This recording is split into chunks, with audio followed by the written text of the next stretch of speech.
Good morning, social media. How you guys doing out there? Give me a few minutes. I want to get some things set up. I'm definitely excited about what God is doing. What God is doing, man. Hey, look, I entitled this "Understanding the Harvest," Part Two. Understanding the Harvest, Part Two. We dealt with this. We started off last week. We dealt with this, and I think it's been very powerful. I believe that many of us, when it comes to the harvest, we're looking for a harvest. We're believing God for a harvest in our life and in every area of our life. God bless you, Brother Maurice. Thank you for being on. And I believe in order for us to really, how can I say, really have the harvest or really enjoy the harvest that God has for us, we must first have a greater understanding of what a harvest is. For the Bible does tell us that in all thy getting, get an understanding. So if I'm going to get anything, if I'm going to have anything in life, then there must be a level of understanding that I must engage in order to have or to obtain the thing that God has for me. And so when we talk about the harvest is much more than just money. The harvest is much more than just monetary gain. The harvest is just spiritual gain, insight, growth, development that I receive as a result of me sowing, And I need you to understand this. This is just not me sowing financially. This is even when I sow in my ways, sow in my thoughts, sow in my actions, sow according to the will of God, sow according to the purpose and the plan of God. You have to live your life in such a manner that you receive a harvest because you're living a certain way. When the Bible says, and the just shall live by faith, meaning that my faithful living, my way of life ensures that God will send me a seed, a harvest that increases me according to the faith or according to the way that I live in my faith. That's why the Bible says, and the faith goes from faith to faith. There's levels in your faith.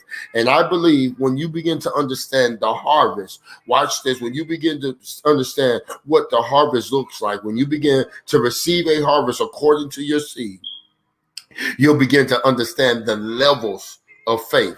And what's important about you understanding the levels of faith, it'll begin to allow you to operate on different levels. You cannot, catch this, expect growth in the spirit and remain on the same level of faith that you started out with. You cannot expect growth in the spirit and remain on the same level of faith as it was the day you came in to the kingdom of God.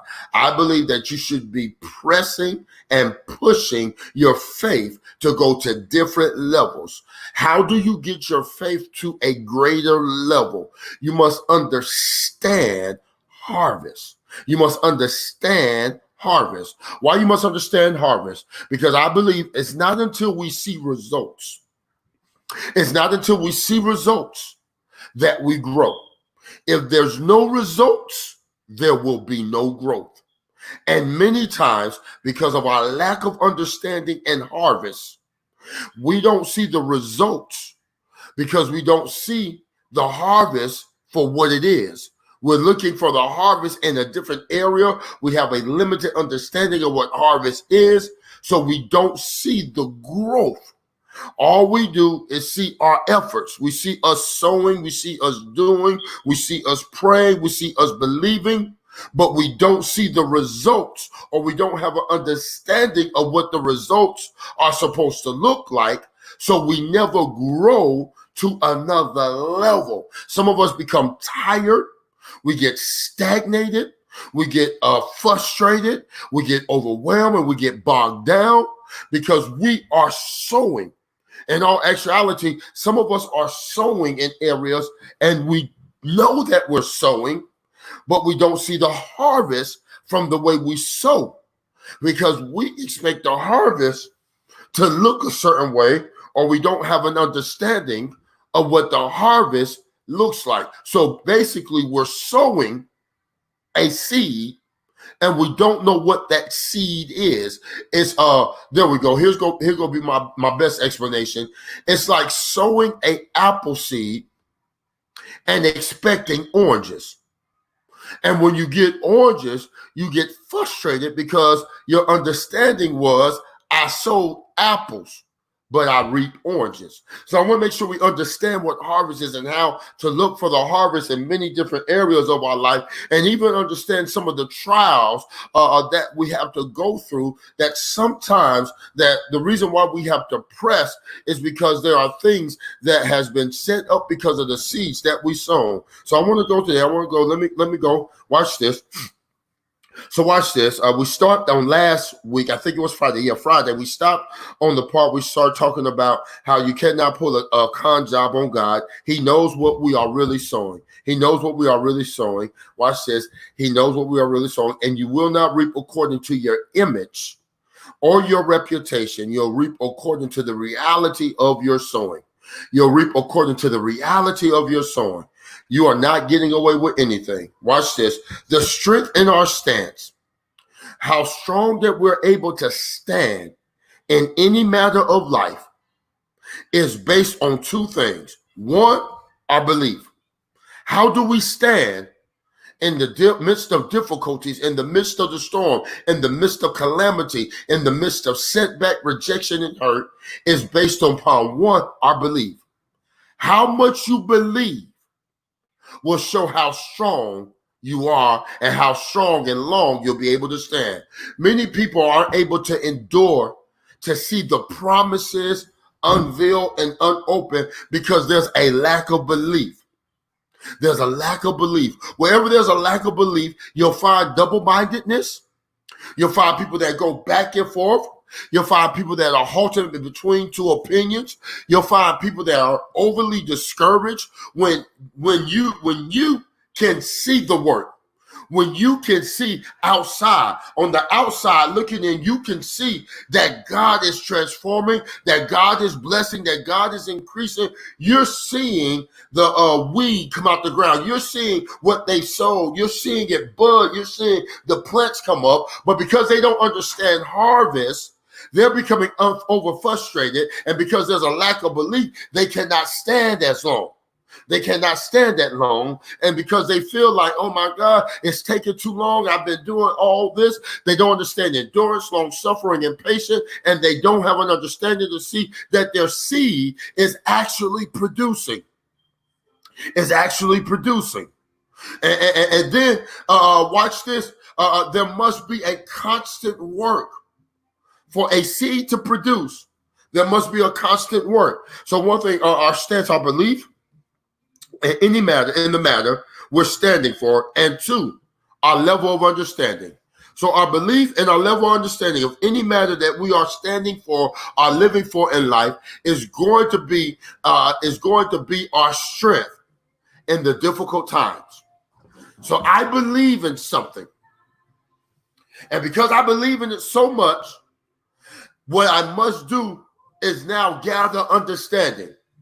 I must gather understanding because you will never have a harvest in an area that you believe in if you do not match your belief with an understanding of the thing you're believing God to do for you. Your belief and understanding must come together and connect in order for you to have the growth that you desire in the matter that you're standing for, because your understanding and your belief gives you the strength to stand when it looks difficult. It gives you the strength to stand when you seem alone. It gives you the strength to stand when it seems like it's not growing appropriately. But many of us are challenged because we either have a lack of belief or a lack of understanding. And whenever there's a lack in either one of these areas, I will assure you of this. One, you will not see the harvest for what it is if there's a lack of understanding. You will not see the harvest. God will bless you, but it'll never seem like enough. God will start to remove things out of your life, and you'll focus on the things that are still there. And so thus you'll receive a harvest and complain about the existing problems that are still there. Because you're sowing a seed for one thing. You're sowing a seed for one thing. You're living according to one principle and forgot about other principles. So I'm going to teach you. Watch this. So watch this. Then we got to understand. Here's the important thing about a harvest. Harvest is not just about sowing. Harvest is a season where we're gathering. The Webster Dictionary says harvest, the season of gathering in agriculture crops, the beginning of the harvest, the act or process of gathering and crops, neighbors in their harvest, the quantity of natural products gathered in a single season. I got to gather my harvest. Every now and then, I want to suggest to you, and I'm going to give you some more. We're going to go through some scriptures real quick.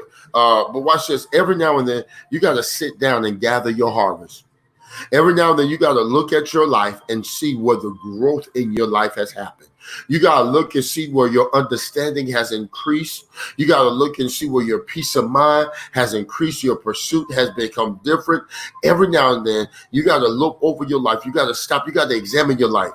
Many of us move and don't realize we moved.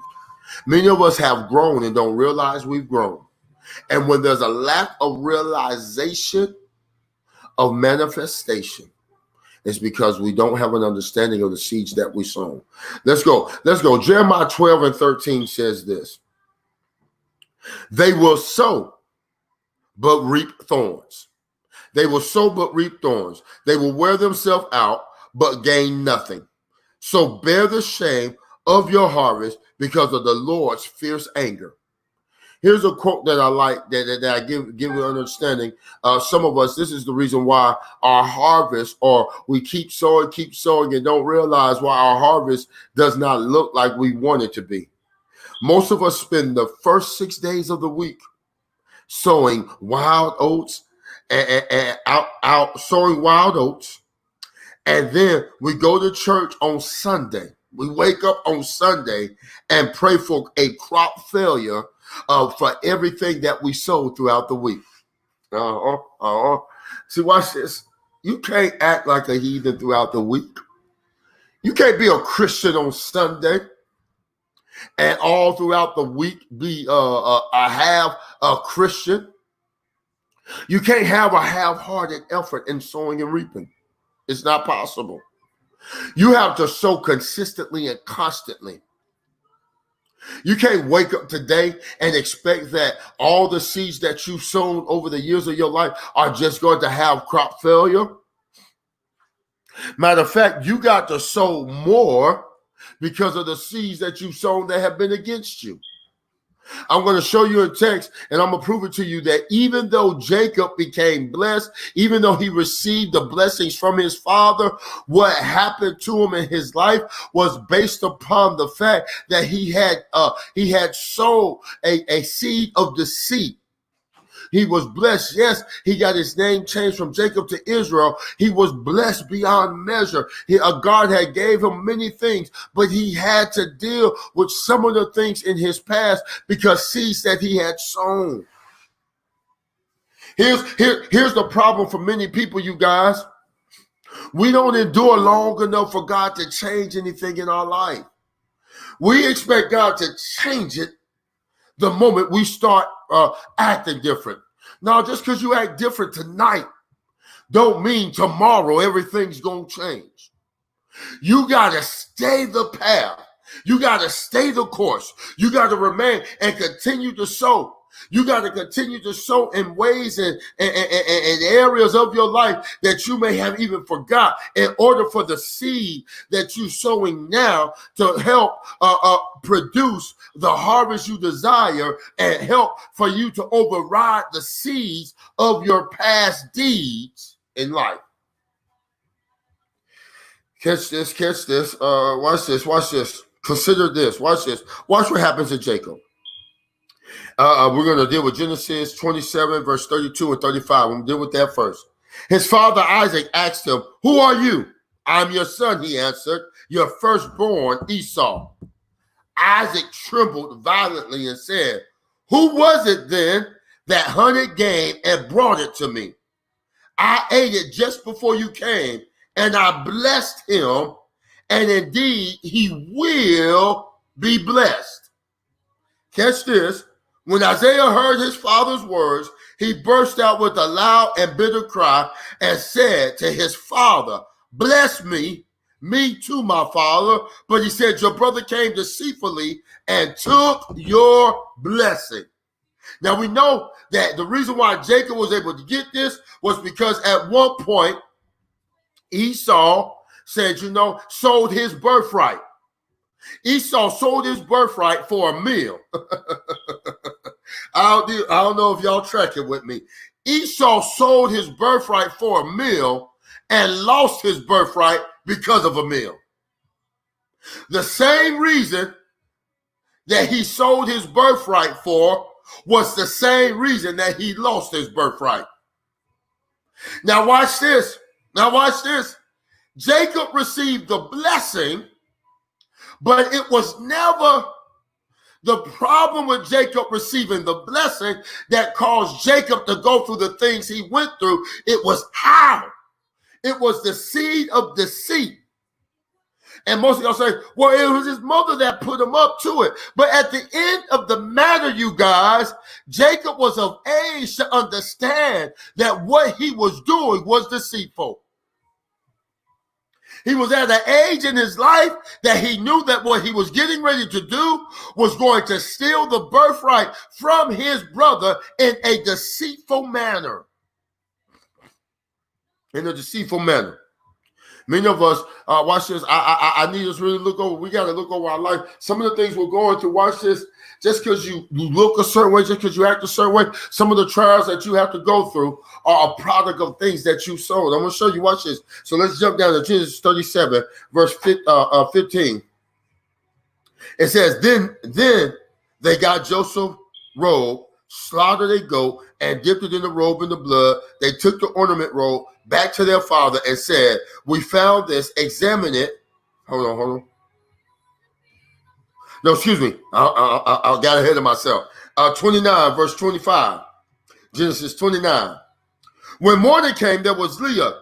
So Jacob said to Laban, "What is this you have done to me? What is this you have done to me?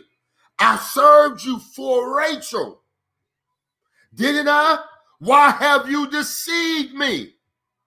So Jacob deceived his brother, stole the birthright, deceived his father for the birthright. Now Jacob is working 7 years for Rachel. Wakes up and he's getting Laban. Laban replied, guess what the fathers did to him? "It is not our custom here to give you the younger daughter in marriage, but for the older one.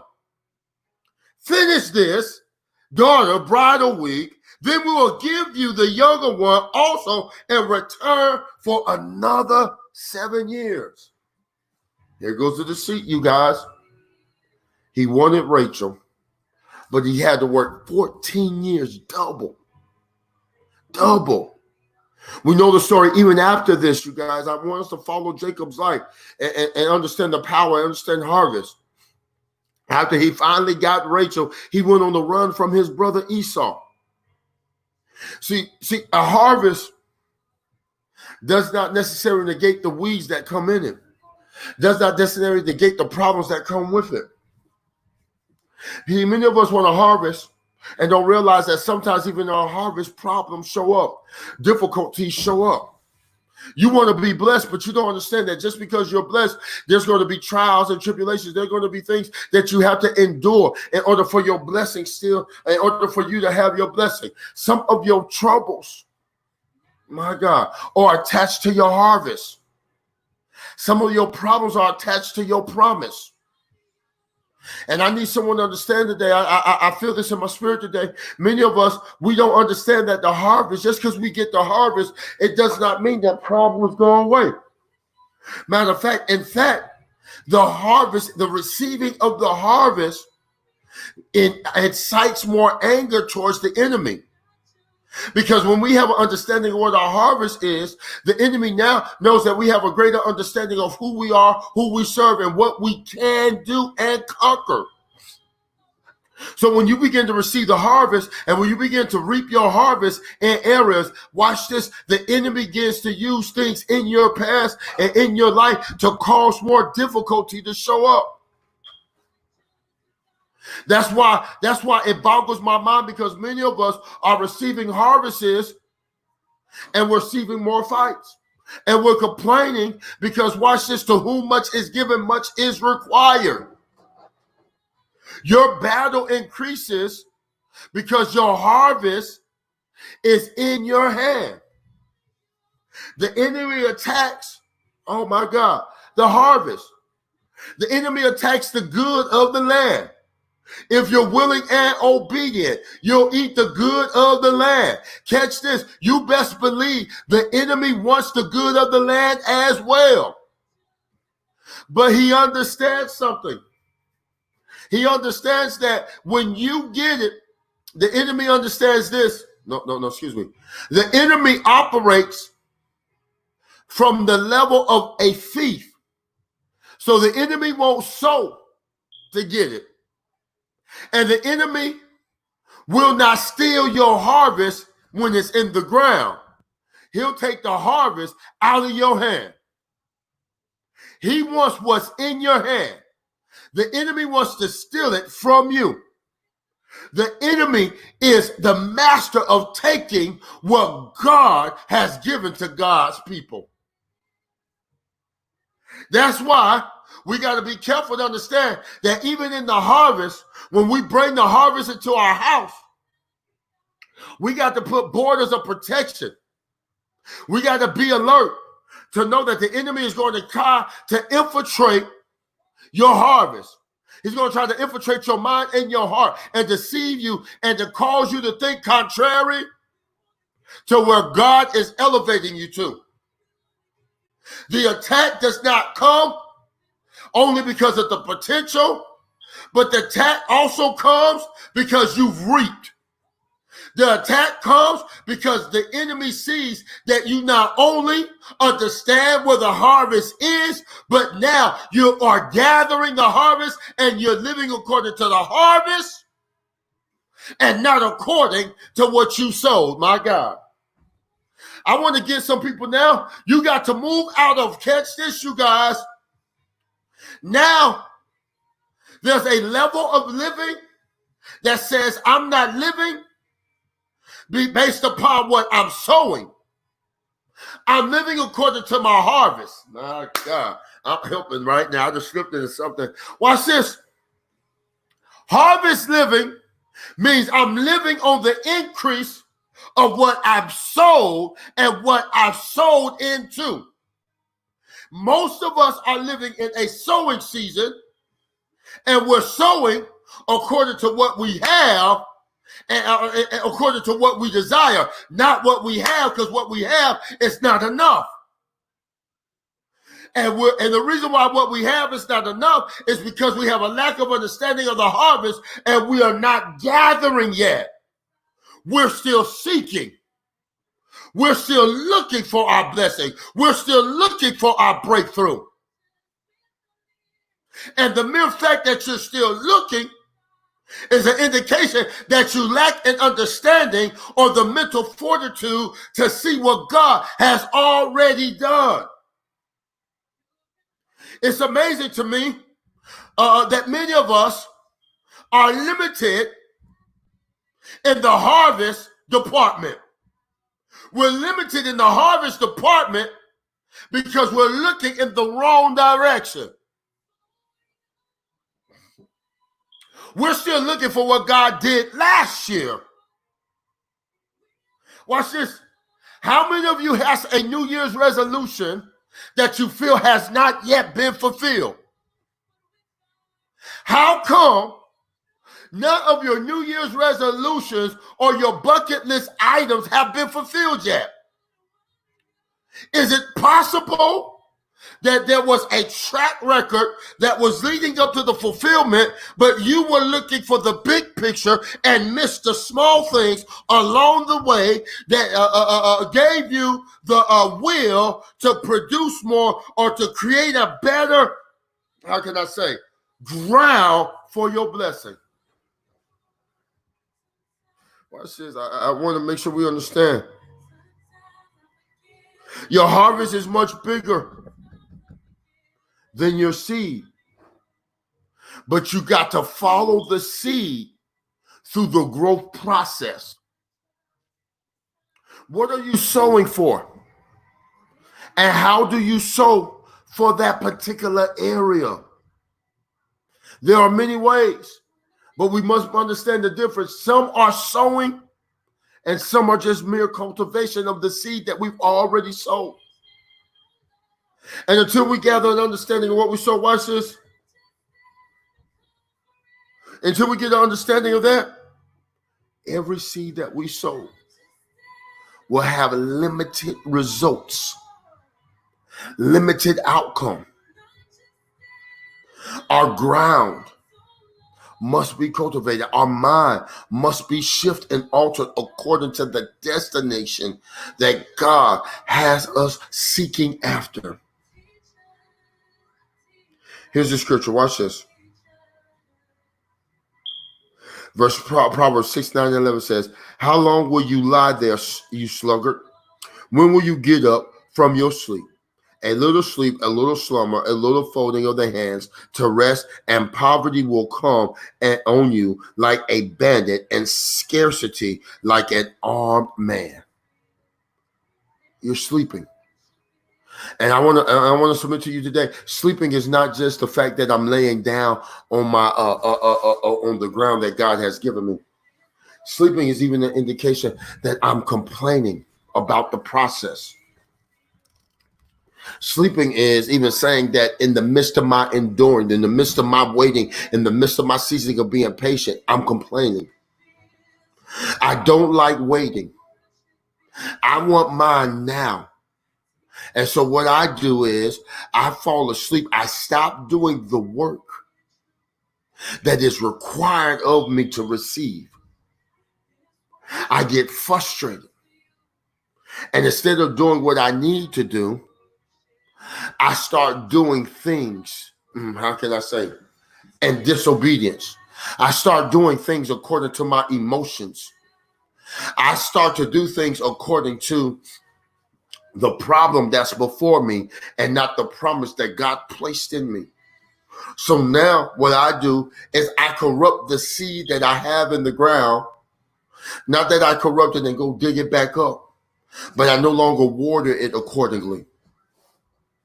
I no longer cultivate the ground and put things in place to ensure that it grows. I begin to speak ill over my process. I begin to be confused. I begin to operate in a place of confusion. I begin to become impatient. I begin to get in the middle. Here is the greatest test of anybody who is looking for a harvest. It's the test of patience. How long are you willing to wait for God to do what he told you he'll do? Catch this.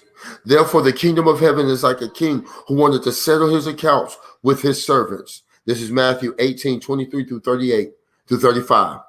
Here's what the kingdom, he wanted to settle his accounts with his servants. Watch this. As he began the settlement, a man who owed him 10,000 talents was brought to him. Since he was not able to pay, the master ordered that he and his wife and his children and all that he had be sold to repay the debt. The servant fell on his knees before him. Be patient with me, he begged, and I will pay back everything. The servant master took pity on him, canceled the debt, and let him go. God canceled the debt against him and let him go. But when that servant went out, he found one of his fellow servants who owed him 100 denarii. He grabbed him and began to choke him and pay back. And choke him, pay back what you owe me, he demanded. His fellow servant fell on his knees and begged him, "Be patient with me, and I will pay you back." But he refused. Instead, he went off and had the man thrown into prison until he could pay the debt. When the other servants saw what had happened, they were greatly distressed and went and told their master everything that had happened. Then the master called the servant. I'm going somewhere. What happened? They were greatly distressed, and when they went to the master called the servant. "You wicked servant," he said, "I canceled all the debt of yours because you begged me to. Shouldn't you have had mercy on your fellow servant just as I had on you?" In anger, his master turned him over to the jailers, and jailers to be tortured until he should pay back all he owed. This is how my heavenly Father will treat each of you unless we forgive your brothers from your heart. Sow rebellion, and you'll reap having no authority. Many of us allow our anger to be the seeds that we sow. Many of us allow the conflict and the problems in our life. We allow it to distract us from what God has done for us. And we begin to treat life and we begin to treat circumstances according to the problem and not the promise. We begin to live towards the setback. We begin to live according to the difficulty. I want to let you know that in everything that you're going through, you got to sow seeds of faith. Your harvest is based upon your faithfulness in good and bad seasons. The things that you have to forgive and let go, the hurt that you've encountered. You cannot treat people according to the way they treat you. You got to treat them according to what God has done for you in your life. When you've been healed, you'll bring healing amongst others. So today I want to make sure that you got an understanding of what harvest is. Harvest is more than just what you've done today. It's what you've done. It's not the seed that you give monetarily. It's in your ways, your deeds, in your outlook of life, in your perspective, how you act, how you react, how you live. Creates your harvest.